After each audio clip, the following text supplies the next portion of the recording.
Hello అండి. నేను ఇప్పుడు మీకు ఒక కథ చెప్తాను, వినండి, తిట్టుకోకండి.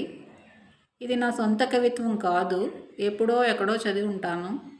గుర్తొచ్చినప్పుడల్లా మీతో షేర్ చేసుకుంటూ ఉంటాను, అంతే. ఓకేనా? ఒక పెద్ద ఆయన ఉంటారు, గవర్నమెంట్ ఎంప్లాయ్. ఆయన లంచం తీసుకోడు, ఇంకా సర్వీస్లోనే ఉంటాడు, కానీ లంచం తీసుకోడు. ఆయన తీసుకోడు, పక్కోడిని తీసుకొనివ్వడు. అమ్మ పెట్టదు, అడుగు తిననివ్వదు అన్నట్టు ఆయన తినడు, పక్కోడిని తినేవాడు లంచం డబ్బులు. ఓకేనా?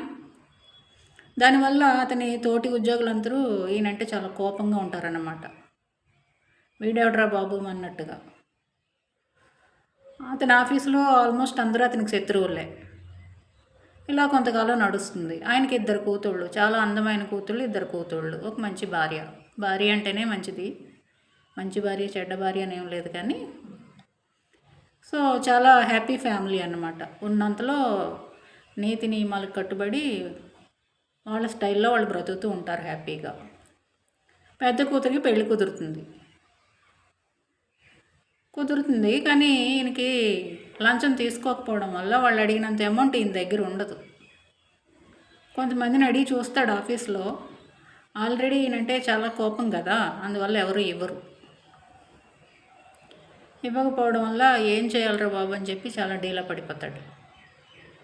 ఇతనికి ఒక ఫ్రెండ్ ఉంటాడు. అతను అంటాడు, నీ కూతురు నా కూతురు కాదా, ఆ టైంకి నేను మనీ అరేంజ్ చేస్తాలే, నువ్వేం కంగారు పడిపోకు, ఈ పెళ్ళికి ఒప్పుకో అని చెప్పి అంటాడు.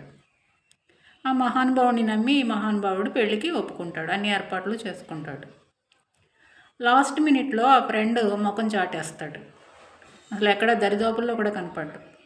చాలామంది అలాగే చేస్తారు, I am always there for you అంటారు, టైం వచ్చినప్పుడు ఎక్కడ కనుచూపు మేరలో ఎక్కడ కనపడరు. అలాంటి వాళ్ళని నమ్ముకోకపోవడమే బెటర్.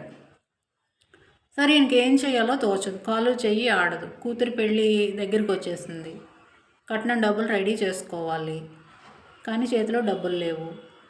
ఏం చేయాలో తెలియకపోవడం వల్ల ఇంకా తప్పనిసరి పరిస్థితుల్లో లంచం తీసుకోవడానికి సిద్ధపడతాడు. ఆల్రెడీ ఈయన మీద విపరీతమైన కోపంతో ఉన్న స్టాఫ్ అంతా కలిసి ఆ లంచం తీసుకుంటూ ఉండగా రెడ్ హ్యాండెడ్గా ఈయన్ని ఇరికించి వేస్తారు. ఆయన జైలుకి వెళ్ళిపోతాడు. విషయం తెలిసి ఆయన శ్రీమతి గారు హార్ట్ అటాక్తో చనిపోతారు. మొత్తం మీద పెళ్ళి ఆగిపోద్ది. అటు తండ్రి జైలుకి వెళ్ళిపోయాడు, తల్లి చూస్తే చనిపోయింది. ఆ 2 ఆడపిల్లల పరిస్థితి ఏంటి?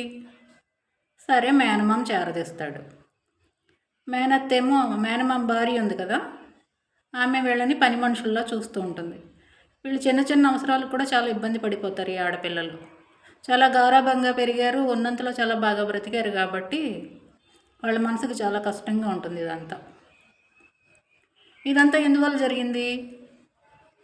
ఆ ఫేక్ ఫ్రెండ్ ఉన్నాడు కదా, అతని వల్ల జరిగింది. అతను ముందే నేను ఇవ్వలేను అని చెప్పుంటే ఇంతవరకు వచ్చేది కాదు. ఈయన అప్పట్లోనే ఆ పెళ్ళిని మానేసుకోవడమో ఇంకో ఏర్పాటు చేసుకోవడమో ఏదో చేస్తాడు. ఫ్రెండ్ మీద పూర్తిగా నమ్మకం పెట్టేసుకోవడం వల్ల ఈయన వేరే ఏర్పాట్లు ఏమీ చేసుకోకుండా లాస్ట్ మినిట్లో మోసపోతాడు. మనం ఎవరికైనా ఒక మాట ఇచ్చినప్పుడు ప్రాణం పోయినా సరే, ప్రాణం పోతుంది, ఇంకో 5-10 నిమిషాల్లో ప్రాణం పోతుంది అన్నా సరే కూడా మనం ఆ మాట నిలబెట్టుకుని చనిపోవాలి. అది పద్ధతి. మాటే కదా, తప్పితే ఏముంది అనుకుంటే, తెల్లారి అయోధ్యకు రాజభోగాలు అనుభవించవలసిన శ్రీరాముడు అడవుల పాలయ్యేవాడా? ఎంతో ప్రాణంగా పెంచుకున్న కొడుకుని అడవులకు పంపేవాడు దశరథ మహారాజు. వాళ్ళు ఎంత విలువిచ్చారు మాటకి.